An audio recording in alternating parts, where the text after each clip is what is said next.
नमस्कार साथियों, स्वागत है आप सभी का एनडीसी के डिजिटल प्लेटफॉर्म के ऊपर। तो आज हमारी क्लास नंबर 33 और क्लास नंबर 33 के अंदर हम छोटे छोटे जो भी अपने टॉपिक दिए गए हैं वो टॉपिक अपने कंप्लीट करेंगे। जैसे बहुलक हो गया, प्लास्टिक हो गया, साबुन हो गया, अपमार्जक, ये छोटे छोटे टॉपिक हैं।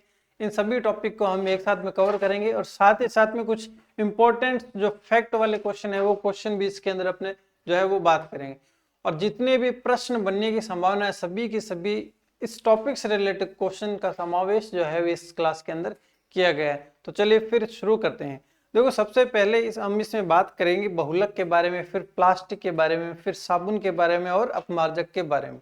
ठीक है, तो देखो सबसे पहले अपने समझ देंगे बहुलक होता क्या है। देखो, छोटी छोटी इकाइयां जो होती है, छोटी छोटी इकाइयों के बड़े समूह को, मतलब छोटे छोटे बहुत सारे अणु मिलकर क्या बनाते हैं, बहुलक बनाते हैं।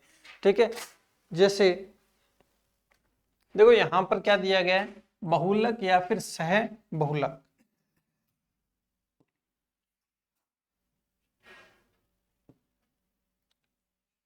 ठीक है, देखो बहुलक उच्च अणुभार वाला वह यौगिक है जो एक या एक से अधिक प्रकार के कम अणुभार वाले, मतलब अणुभार जो है जिनका कम है, लेकिन वो बहुत सारे जब मॉलिक्यूल आपस में मिलकर बनते हैं तो वो क्या बनाते हैं, वो बहुलक का निर्माण करते हैं। देखो, अधिक प्रकार के कम अणुभार वाले छोटे छोटे अनेक अणुओं के संयोग से बनता है, मतलब बहुत सारे अणु जो है इसके अंदर साथ में से जुड़ेंगे। प्रकृति में कई बहुलक जैसे रबड़, संश्लेषित रबड़, कृत्रिम रेशे, प्लास्टिक और संश्लेषित बहुलक होते हैं। मतलब क्या है कि प्रकृति के अंदर जो रबड़ होता है, रबड़ एक क्या है, प्राकृतिक बहुलक है। ठीक है, रबड़ जो है वो संश्लेषित रबड़ है, संश्लेषित जो है वो रेशा है। उसके बाद में कृत्रिम रेशे और प्लास्टिक, ये क्या है, संश्लेषित बहुलक है। मतलब इस संश्लेषण करके जो है वो इंसान द्वारा बनाए गए बहुलक होते हैं। ठीक है, और उसके बाद में देखो अपने बात करते हैं सबसे पहले कृत्रिम रेशे पर। कृत्रिम रेशे मतलब जो मानव द्वारा जो है वो बनाए जाते हैं वो कृत्रिम रेशे कहलाते हैं। तो कृत्रिम रेशे में सबसे पहले देखो आपने को याद रखने हैं कृत्रिम रेशे होते कौन कौन से। देखो नाइलॉन 66 है, ठीक है, उसके अलावा टेरिलिन है, उसके अलावा रेयन है। ठीक है, उसके बाद में देखो नया टॉपिक आगे स्टार्ट हो जाएगा। देखो नाइलॉन 66 क्या है, नाइलॉन 66 इस रेशे का निर्माण एडिपिक अम्ल व हेक्सामेथिलीन डाइअमीन, ठीक है, ये याद करना है। देखो nylon 66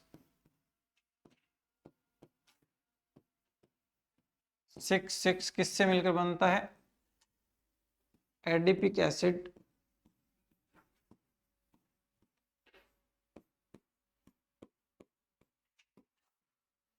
plus hexamethylene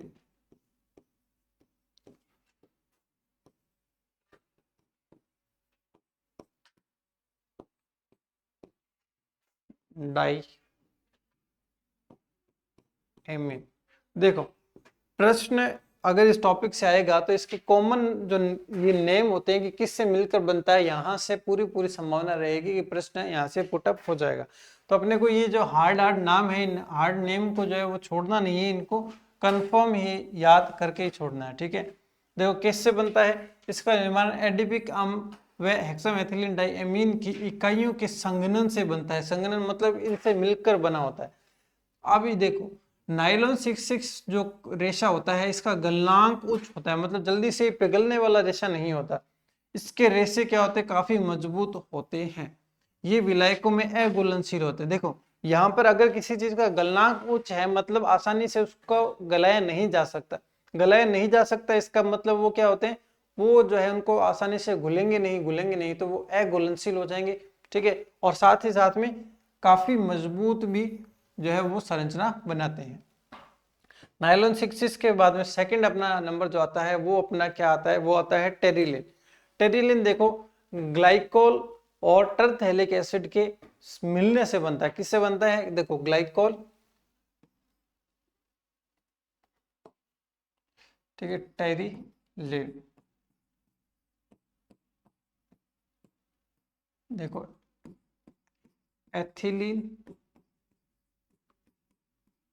glycol plus terephthalic acid, terephthalic acid. ठीक है, देखो किस किस से बनता है, देखो टेरिलीन जो है वो बनता है एथिलीन ग्लाइकोल और साथ ही साथ में टरथैलिक एसिड से मिलकर बनता है। और इसको इसके अलावा एक नाम और दिया जाता है जो है वो है डेक्रोन। मतलब आपने एक पॉलिस्टर का कपड़ा सुना होगा, पॉलिस्टर का कपड़ा बिल्कुल कैसा होता है, वो जो है वो इसका टेरिलीन का उदाहरण होता है। ठीक है, मतलब जो पॉलिस्टर का कपड़ा होता है वो टेरिलीन का बना होता है। टेरिलीन का बना होता है, इसका मतलब कौन किस से मिलकर बना होगा, वो बनेगा ग्लाइकोल और टरथैलिक एसिड के मिलने से। इसको क्या बोला जाता है, इसको डेक्रोन भी कहा जाता है। ठीक है, देखो यह रेशा एथिलीन ग्लाइकोल व टरथैलिक एसिड के संघनन से प्राप्त होता है। इससे क्या कहते हैं, डेक्रोन भी इसे कहा जाता है। क्या कहते हैं इसको, डेक्रोन भी कहते हैं। ये जो वस्त्र होते हैं, मतलब जैसे पॉलिस्टर के आपने कपड़े देखे होंगे जो पतले पतले होते हैं और बिल्कुल जो प्लास्टिक के जैसे होते हैं, प्लास्टिक की थैली की तरह जो है वो चमकदार होते हैं।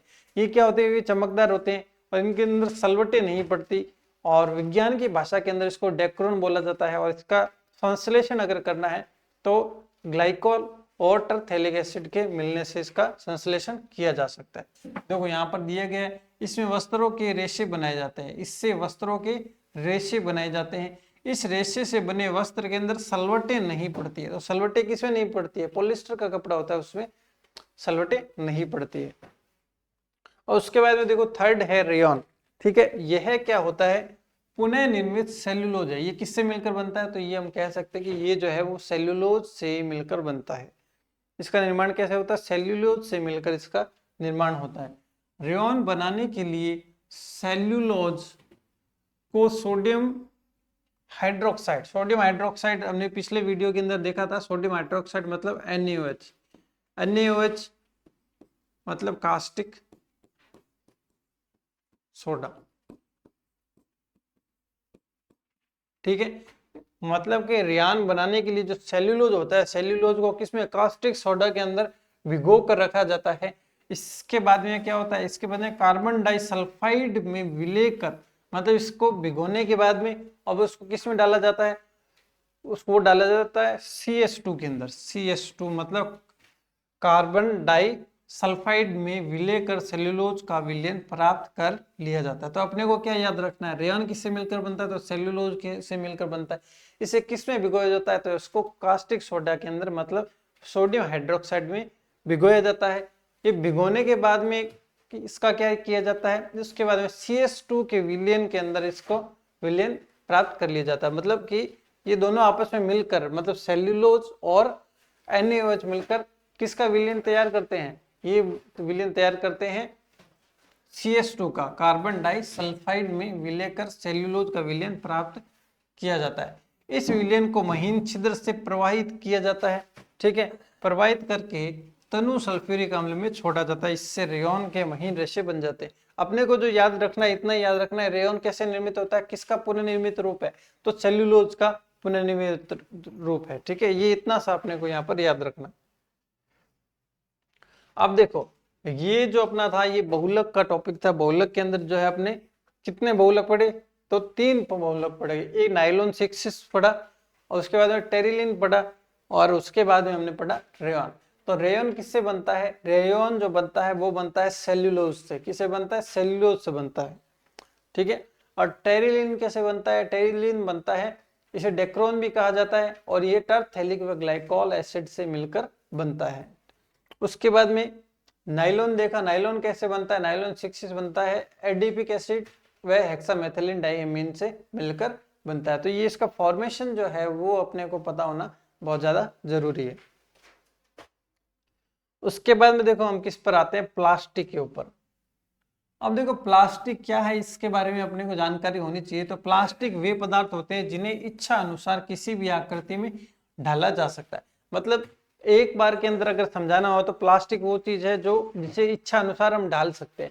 अब प्लास्टिक की भी कई क्वालिटीज होती है, जो जैसे ये मार्कर है तो ये देखो काफी कठोर है लेकिन ये भी प्लास्टिक का बना हुआ है, और जो प्लास्टिक की थैलियां होती है वो भी प्लास्टिक की बनी होती है। तो प्लास्टिक की कई वेराइटीज होती है, उन वेराइटीज के बारे में हम यहाँ पर पढ़ने वाले हैं। ठीक है, देखो मुख्य प्लास्टिक बहुलक निम्न है। प्लास्टिक भी एक प्रकार का क्या है, बहुलक होता है। सबसे पहले देखो पॉलीएथीन, ये वही चीज है जिसको हम पॉलीथीन बोलते हैं विज्ञान की भाषा में। वो वास्तव में होता क्या है, पॉलीएथीन। पॉलीएथीन को ही हम बोलते हैं पॉलीथीन, ठीक है। तो अगर ये पॉलीएथीन वही पॉलीथीन है तो इसका मतलब ये कैसी होगी, आसानी से सांचे में ढाली जा सकने वाली होती होगी, ठीक है। इनका उपयोग थैली बनाने में किया जाता होगा या फिर जो सॉफ्ट प्लास्टिक होता है उसके अंदर इसका उपयोग किया जाता है। देखो यहाँ पर क्या लिखा गया है, यह क्या होता है, लचीला व सुदृढ़ प्लास्टिक है, इसे एथीन के बहुलीकरण से बनाया जाता है। मतलब एथीन जो होती है CH2 से के बहुलीकरण से इसको बनाया जाता है। देखो यहाँ पर दिया गया CH2 के बहुलीकरण से बनाया जाता है। हम सामान्य भाषा में इसको क्या बोलते हैं, पॉलीथीन कहते हैं। पॉलीएथीन के भी दो प्रकार, पॉलीथीन भी दो प्रकार की होती है, ठीक है। अब यहाँ पर देखो उदाहरण दिए गए हैं कि पॉलीएथीन के उदाहरण कौन कौन से हैं। देखो थैलियां, ठीक है, सांचे में डली हुई वस्तु, पानी भरने में काम में आने वाले पाइप, ट्यूब और बोतल। ट्यूब कौन सा, जो गाड़ी का ट्यूब होता है। बोतल में भी कैसा प्लास्टिक होता है, सॉफ्ट प्लास्टिक होता है। और पानी भरने का जो पाइप होता है वो भी क्या होता है, एक सॉफ्ट प्लास्टिक का पार्ट होता है। सांचे में डली हुई वस्तु, ठीक है, तो सांचे में डली हुई वस्तु मतलब कि सॉफ्ट प्लास्टिक की बात की जा रही है। उसके अलावा थैलियां यहाँ पर ये जो थैलियां हैं वो प्लास्टिक की, जिसके अंदर हम सामान डालते हैं वो वाली थैलियां, ठीक है। अब देखो फर्स्ट पॉलीएथीन के बाद में हम पढ़ते हैं पॉलीवाइनिल क्लोराइड, PVC। अब देखो ये भी आपने अपने जो है आसपास में देखा होगा कि आपने सुना होगा, टीवी के अंदर ऐड आता था एक PVC पाइप का, पॉलीविनाइल क्लोराइड पाइप का, ठीक है, जिसका फुल नेम क्या है, पॉलीवाइनिल क्लोराइड, ठीक है। यह वाइनिल क्लोराइड के बहुलीकरण से बनता है। तो मतलब इसमें कुछ याद करने की हमने जरूरत नहीं है, क्योंकि पॉलीवाइनिल क्लोराइड किससे बनता है, तो वाइनिल क्लोराइड के बहुलीकरण से बनता है।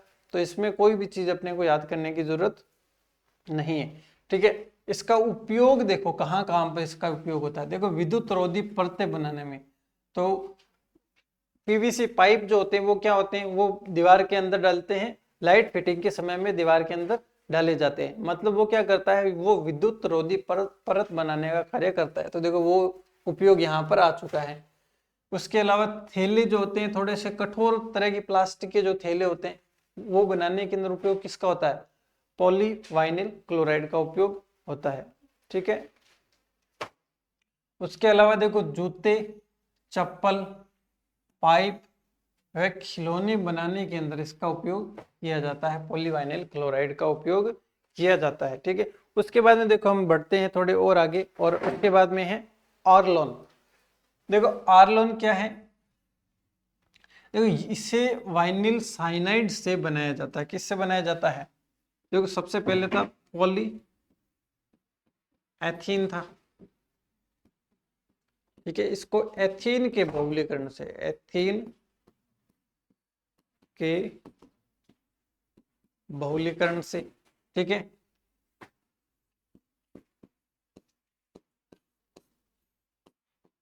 ठीक है, उसके अलावा पॉलीथीन के बाद में आता है अपना था पॉली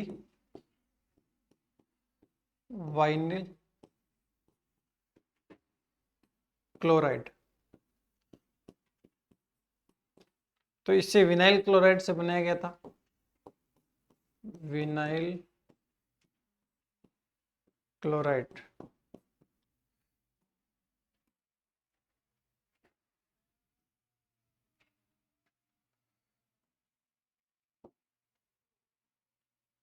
ठीक है, अब देखो उसके बाद में क्या है, ऑर्लोन। ऑर्लोन किससे बनता है, ऑर्लोन जो देखो यहाँ पर बन रहा है वो किससे बन रहा है, ये बन रहा है वाइनिल साइनाइड से। किससे बन रहा है, वाइनिल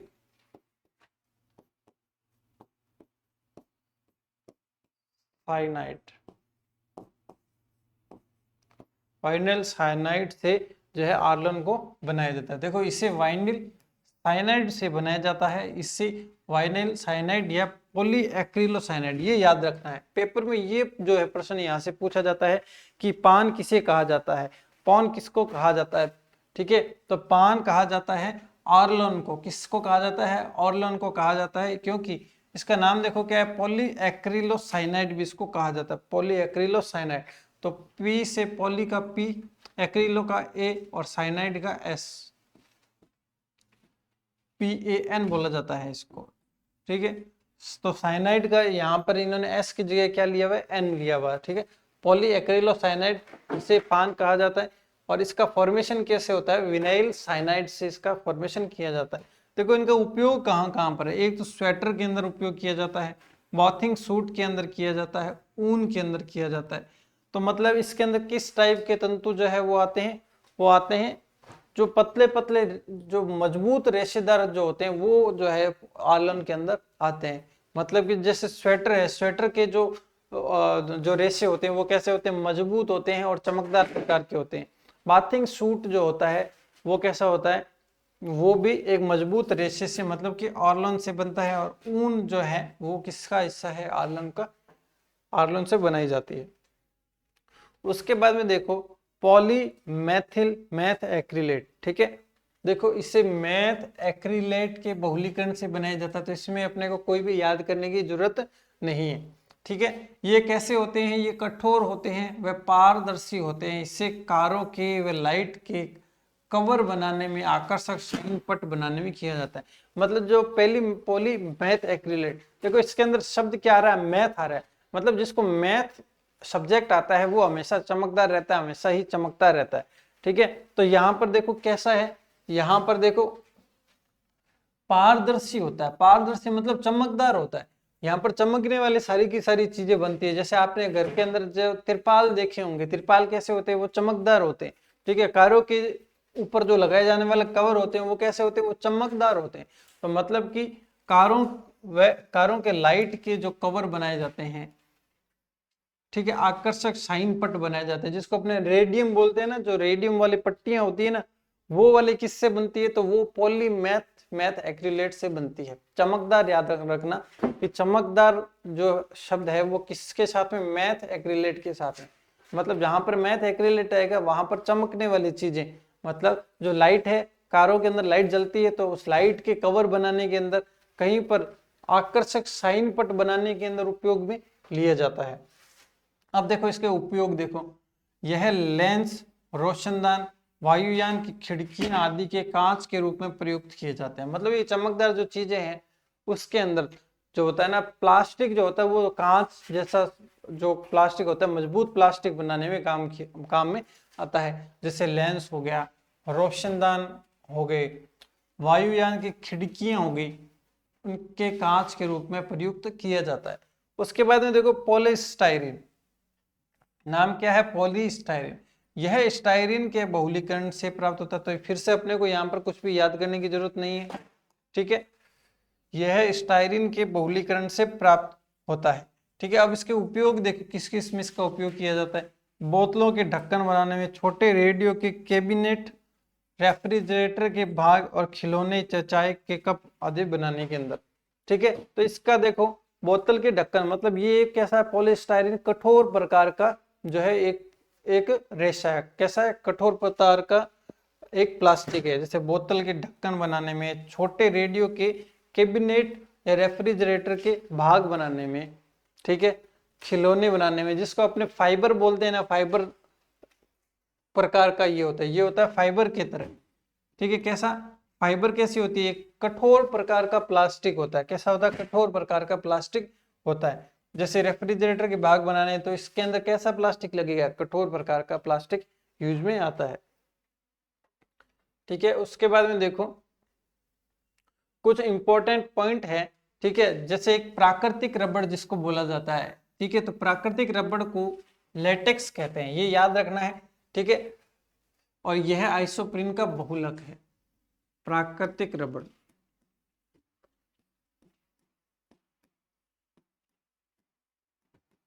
किसको कहते हैं, तो लेटेक्स को कहते हैं, ठीक है। और इसका दूसरा नाम क्या है, आइसोप्रीन। आइसोप्रीन का ये क्या होता है, एक बहुलक होता है। किसका बहुलक होता है, तो आइसोप्रीन का बहुलक होता है। लेटेक्स में एसिटिक अम्ल मिलाकर उसे कठोर बनाया जा सकता है। एक एडिशनल चीज है ये, मतलब कि अगर उसको कठोर बनाना है तो उसके अंदर क्या मिलाएंगे, तो एसिटिक अम्ल उसके अंदर मिलाया जाता है। ठीक है, इसकी गुणवत्ता बढ़ाने व तनन सामर्थ्य को बढ़ाने के लिए सल्फर मिलाया जाता है। ठीक है, तो देखो एक चीज और आ गई इसके अंदर, मतलब कि दो चीजें इसके अंदर मिलाया जा सकता है, एक एसिटिक एसिड मिलाया जा सकता है, एक सल्फर मिलाया जा सकता है। ठीक है, अब देखो ठोस बनाना है, मतलब देखो देखो एसिटिक मतलब टिकाऊ अगर चीज बनाना है तो एसिटिक एसिड मिलाओ। ठीक है, मतलब कि टिकाऊ अगर बनाना है तो क्या बनाना पड़ेगा, एसिटिक अम्ल उसके अंदर मिलाना पड़ेगा। ठीक है, अब उसके बाद में देखो गुणवत्ता बढ़ाने के लिए वह तनन सामर्थ्य बढ़ाने के लिए उसमें क्या मिलाना पड़ेगा, तनन सामर्थ्य मतलब कि उसको खींचने पर क्या है, वो खींच जाए अच्छे तरीके से, फ्लेक्सिबल हो जाए। तो तनन सामर्थ्य कैसे, सल्फर मिलाने पर। ठीक है, सल्फर मिलाने पर इसका गुणवत्ता बढ़ जाती है, मतलब कि इसका तनन सामर्थ्य है वो बढ़ जाता है। और इस सामर्थ्य को मतलब तनन सामर्थ्य बढ़ाने की प्रक्रिया को क्या कहा जाता है, वल्कनीकरण कहा जाता है। ठीक है, तो देखो प्राकृतिक रबड़ क्या कहते हैं, लेटेक्स होता है, इसको आइसोप्रीन भी कहा जाता है। इसके अंदर अगर तनन सामर्थ्य बढ़ाना है तो सल्फर मिलाओ, और इसके अंदर इसको टिकाऊ बनाना है, एसिटिक अम्ल मिलाकर इसको ठोस में बदला जा सकता है। ठीक है, अब ये जो तनन सामर्थ्य बढ़ाने का जो प्रक्रिया होती है, मतलब इस सामर्थ्य को बढ़ाने की जो प्रक्रिया होती है, इसको क्या कहा जाता है, उसको कहा जाता है वल्कनीकरण, उसको कहा जाता है। ठीक है, अब ये जो है अपने प्लास्टिक भी कंप्लीट हो चुका है। ठीक है, और बहुलक भी अपना यहाँ पर कंप्लीट हो चुका है। अब हम पढ़ेंगे साबुन व अपमार्जक, ये जो है अपने सिलेबस में अलग से जो है वो दिखाया गया है, तो इसको भी हम यहाँ पर पढ़ेंगे। देखो साबुन और अपमार्जक में अंतर क्या होता है, देखो अपमार्जक जो होते हैं वो कठोर जल को आसानी से मृदु जल के अंदर परिवर्तित कर सकते हैं। ठीक है, जैसे जो सरफ जिसको हम बोलते हैं वो अपने क्या होते हैं, वो अपमार्जक होते हैं। और साबुन होती है उसके अंदर उसका सामर्थ्य इतना अधिक नहीं होता, वो क्या है कि वो खुद घुल जाते हैं, फलस्वरूप मेल को अच्छे तरीके से निकाल नहीं पाते। ठीक है, अब इसके बारे में पूरी जानकारी लेते हैं।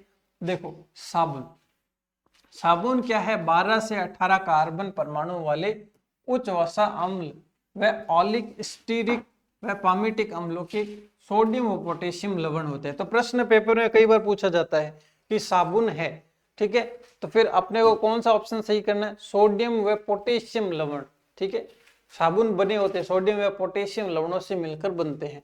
और ज्यादा अच्छी परिभाषा अगर सीखना चाहें तो ये पूरी याद करेंगे कि 12 से 18 कार्बन परमाणु वाले उच्च वसा अम्लों, ओलिक स्टेरिक और पामिटिक एसिड। ठीक है, तो ये तीन शब्द याद करने हैं, ओलिक स्टेरिक और पामिटिक अम्लों से के सोडियम पोटेशियम लवण से मिलकर बनते हैं। शॉर्टकट में अगर याद करना चाहो तो सोडियम व पोटेशियम लवण से मिलकर बनते हैं, और पूरा याद करना चाहो तो 12 से 18 कार्बन युक्त वसा अम्ल, ठीक है, ओलिक स्टेरिक व पामिटिक अम्लों के सोडियम व पोटेशियम लवणों से मिलकर बनते हैं। ठीक है, अब देखो वसा या तेलों की क्रिया सोडियम या पोटेशियम हाइड्रोक्साइड से कराने पर वसा व तेलों में उपस्थित कार्बोक्सिलिक अम्ल अम्ल क्षार से क्रिया करके सोडियम व ग्लिसरॉल, ये याद रखने की अपने को जरूरत नहीं है। ठीक है, ये लाइन अपने को याद रखने की जरूरत नहीं है। उसके बाद में देखो प्रसाधन साबुन जो होते हैं, टॉयलेट सोप जो होते हैं, उसके अंदर सोडियम लवण का प्रयोग किया जाता है। ठीक है, मतलब प्रसाधन के जो होते हैं, टॉयलेट सोप जो होते हैं, उनके अंदर में सोडियम लवण का प्रयोग किया जाता है। याद होना चाहिए कि प्रसाधन साबुन में किसका उपयोग किया जाता है, कौन से लवण का उपयोग किया जाता है, तो सोडियम लवणों का उपयोग किया जाता है। और सामान्यतः सोडियम व पोटेशियम जो नहाने के साबुन होते हैं उनके अंदर सोडियम व पोटेशियम लवण दोनों होते हैं, लेकिन जो प्रसाधन के जो होते हैं उनके अंदर सोडियम लवण की आधिक्य होता है। अब देखो यहाँ पर है शेविंग क्रीम व शैम्पू आदि में पोटेशियम लवण होते हैं। ठीक है, शेविंग क्रीम होते हैं, शैम्पू होते हैं, वो थोड़ी अच्छी क्वालिटी से बनाए जाते हैं ताकि स्किन के अंदर कोई प्रॉब्लम ना हो, स्किन वगैरह जले नहीं। तो शेविंग क्रीम और शैम्पू के अंदर पोटेशियम लवण होते हैं। प्रसाधन के साबुन जो होते हैं उसके अंदर वो होते हैं सोडियम धातु, सोडियम लवण बने होते हैं। शेविंग क्रीम और शैम्पू जो होते हैं वो पोटेशियम लवण से मिलकर बने होते हैं, पोटेशियम लवणों का उपयोग किया जाता है। अब देखो पारदर्शी साबुन मतलब पियर्स वगैरह की जो साबुन होती है जो आप दिखने में पारदर्शी होते हैं वो बने होते हैं ग्लिसरॉल के बने होते हैं। ठीक है, तो तीन चीजें याद रखनी, प्रसाधन साबुन में सोडियम लवण,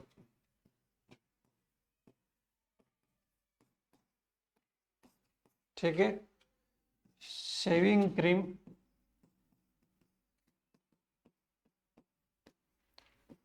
ठीक है, शैम्पू में पोटेशियम लवण,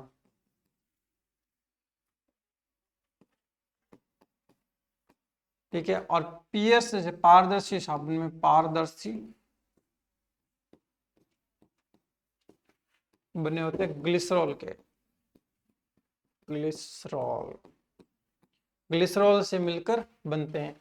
और साबुन का घोल कैसा होता है? अम्लीय होता है। साबुन का घोल कैसा होता है? अम्लीय होता है। ठीक है, वैसे अलग अलग साबुन में अलग अलग प्रकार का घोल होता है, किसी में अम्लीय होता है, किसी में क्षारीय होता है, लेकिन फिलहाल हमें क्या ध्यान रखना है कि ये कैसा होता है? अम्लीय होता है। अब देखो, अब हम पढ़ेंगे संश्लेषित अपमार्जक। ठीक है, मतलब कि जो अपमार्जक बनाए जाते हैं वो अपमार्जक कैसे बनाए जाते हैं, अब उसके बारे में अपने पढ़ेंगे। ठीक है, अब देखो, अपमार्जक सोडियम एल्किल सल्फेट व लंबी श्रृंखला वाले बेंजीन सल्फोनिक अम्ल के सोडियम लवण होते हैं। ठीक है, देखो साबुन के बारे में क्या पढ़ा था? साबुन के बारे में पढ़ा था कि ये 12 से 18 कार्बन युक्त पोटेशियम लवण, 12 से 18 कार्बन युक्त उच्च वसा अम्लों वाले सोडियम पोटेशियम व स्टीरिक अम्लों के सोडियम व पोटेशियम लवण होते हैं। ये तो था साबुन के बारे में। लेकिन जो अपमार्जक है ये क्या होते हैं? एल्किल सल्फेट की लंबी बेंजीन सल्फोनिक अम्ल, मतलब याद क्या रखना है? सल्फेट याद रखना है और एक सल्फोनिक अम्ल याद रखना। ठीक है, बेंजीन सल्फोनिक अम्ल के बने होते हैं। ठीक है, और होते कौन से? सोडियम लवण होते हैं। और वो क्या थे? सोडियम व पोटेशियम दोनों लवण थे। इसमें केवल सोडियम लवण पाए जाते हैं। ठीक है, अब देखो, कठोर जल में कैल्शियम व मैग्नीशियम आयन की अशुद्धि होती है, तो याद करना है ये कि जल के अंदर कौन सी अशुद्धि होती है? तो सोडियम व कैल्शियम व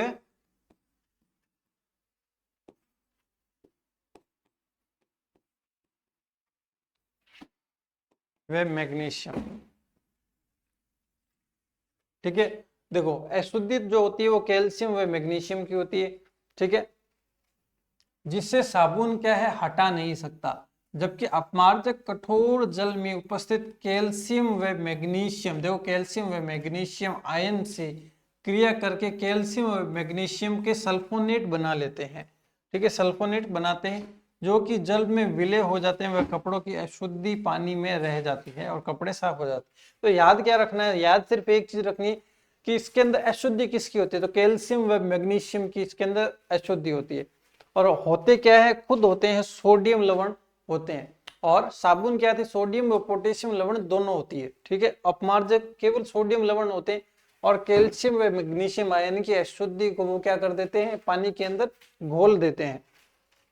अब देखो, साबुन व अपमार्जक के ध्रुवीय व अध्रुवीय सिरे। देखो आर क्या है? अध्रुवीय। ठीक है, अब देखो ये तो है साबुन, ये है अपमार्जक। अब देखो कैसे पता चला कि ये अपमार्जक है? देखो ये सल्फोनेट अम्ल यहाँ पर आ रहा है, सल्फोनेट आ रहा है यहाँ पर, और यहाँ पर जो है RCONA बन रहा है डायरेक्ट, मतलब कि जो यहाँ पर R है ये क्या है? ये अध्रुवीय सिरा है। मतलब कि R जहां पर दिखाई दे रहा है वो क्या है? वो अध्रुवीय सिरा है, उसके अलावा पूरा का पूरा ध्रुवीय सिरा। ठीक है, तो COONA क्या है? ध्रुवीय सिरा। इसी तरीके से देखो यहाँ पर अपमार्जक के अंदर R क्या है? अध्रुवीय सिरा, और SO2ONA प्लस जो है ये क्या हो जाएगा? ये हो जाएगा ध्रुवीय सिरा। ठीक है, अब देखो SO2 है वो अपमार्जक का ध्रुवीय सिरा हो जाएगा, और खाली CO है जहां पर वो किसका हो जाएगा? वो ध्रुवीय सिरा हो जाएगा साबुन का। ठीक है, अब देखो यहाँ पर साबुन के अंदर ध्रुवीय सिरा जल में, ये लाइट यहाँ पर चली गई है। ठीक है, एक बार थोड़ा सा अपने जो है इसको फिर से रिवाइज करते हैं, उतने में अपना क्या है जो वापस पैनल स्टार्ट हो जाएगा। उसके बाद में जो है अपने इस क्लास का जो बचा हुआ रिमेनिंग पार्ट है वो अभी अपने पूरा करते हैं।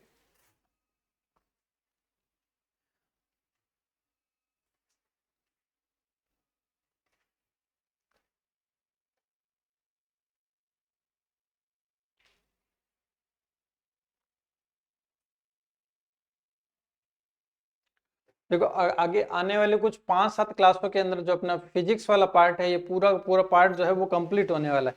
और ये टॉपिक जो है बिल्कुल कंप्लीशन के ऊपर है, और जल्द ही पेपर से पहले पहले जो है अपना पूरा का पूरा जो सिलेबस है अपने यहाँ पर वो कंप्लीट हो जाएगा साइंस का। ठीक है, उसके बाद में जो जैसे जैसे एग्जाम पास में आएगा वैसे वैसे अपने कुछ ऑब्जेक्टिव जो क्वेश्चन है वो लेकर आएंगे। प्रीवियस ईयर के जो क्वेश्चन जो पेपर में पूछे जा चुके हैं वो सभी क्वेश्चन अपने इस क्लास के अंदर जो है वो कवर करने की अपने पूरी कोशिश करेंगे। ठीक है, अब अपने जो क्लास है वो क्लास वापस स्टार्ट करते हैं वहीं से जहां पर हमने पीछे छोड़ी थी।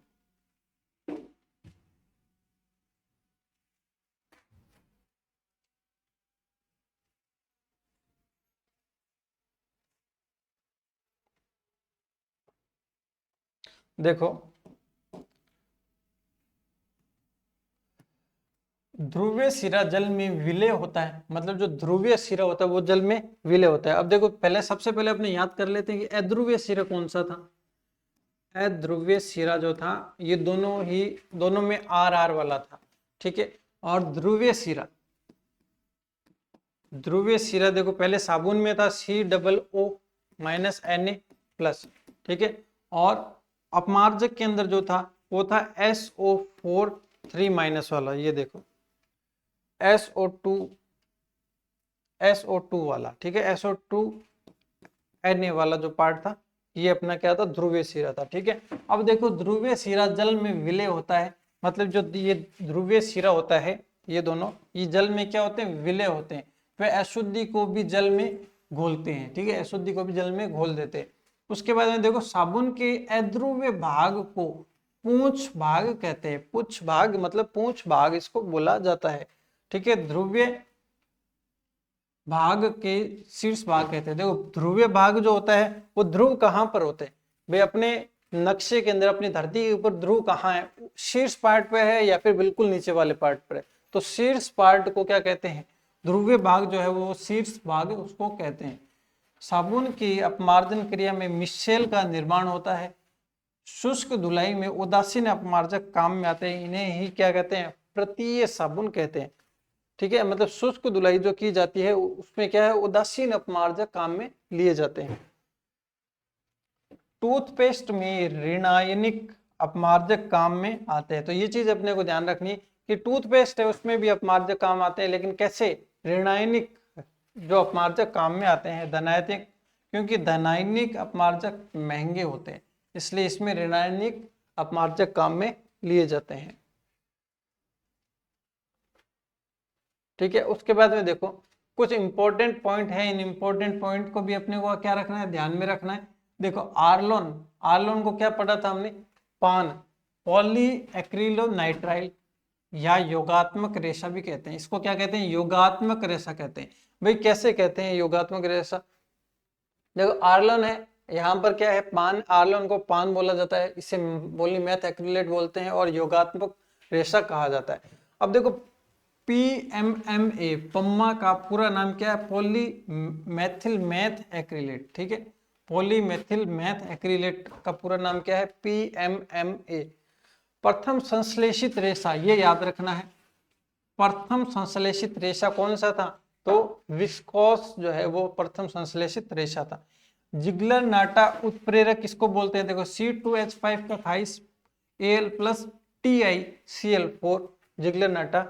देखो याद कैसे करेंगे, TiCl4 को हम याद कर लेंगे, इसको क्या कहते हैं, जिगलर नाटा उत्प्रेरक कहते हैं, TiCl4। मरे हुए चूहे से एमिनो जैसी गंध आती है, वह कड़वे बादाम में नाइट्रोबेंजीन जैसी गंध आती है। तो कड़वे बादाम का कई बार प्रश्न पेपर में पूछा जा चुका है, और ये यहाँ पे इंपॉर्टेंट पॉइंट जो कवर किए वो है जो आज तक पेपरों के अंदर प्रश्न पूछे जा चुके हैं इस टॉपिक से। ठीक है, अब देखो कड़वे बादाम से कैसी गंध आती है? तो नाइट्रोबेंजीन जैसी गंध आती है। और मरे हुए चूहे से कैसी गंध आती है? तो एमिनो जैसी गंध आती है, एमिनो जैसी गंध आती है। उसके बाद में देखो फुलरिन की खोज किसने की? फुलरिन ने, हीरा ग्रेफाइट फुलरिन के अंदर जो फुलरिन होता है उसकी खोज किसने की? तो क्रोटो ने की। किसने की? क्रोटो ने, हेराल्ड क्रोटो ने की। टेक्सा ब्लेड उच्च कार्बन इस्पात से निर्मित होते हैं। ठीक है, उसके बाद में देखो क्लोरोफॉर्म की खोजकर्ता कौन है? तो हैरिसन जो है वो क्लोरोफॉर्म की खोजकर्ता है। ठीक है, अब देखो आज की लास्ट लाइन है कि हीरे का प्राकृतिक स्रोत क्या है? तो किम्बरले लाइट पत्थर है। मतलब कि जो हीरा है वो किम्बरले की खान से निकाला जाता है और किम्बरले पत्थर जो है वो प्राकृतिक स्रोत है। हीरे का गलनांक कितना है? तो गलनांक है 3200 केल्विन होता है। ठीक है, तो अब ये टॉपिक जो है वो 3-4 टॉपिक जो छोटे छोटे जो टॉपिक दिए गए थे वो 3-4 टॉपिक जो हमने यहाँ पर कवर कर लिए। अब मिलते हैं नेक्स्ट क्लास के अंदर नए टॉपिक के साथ में, तब तक के लिए धन्यवाद।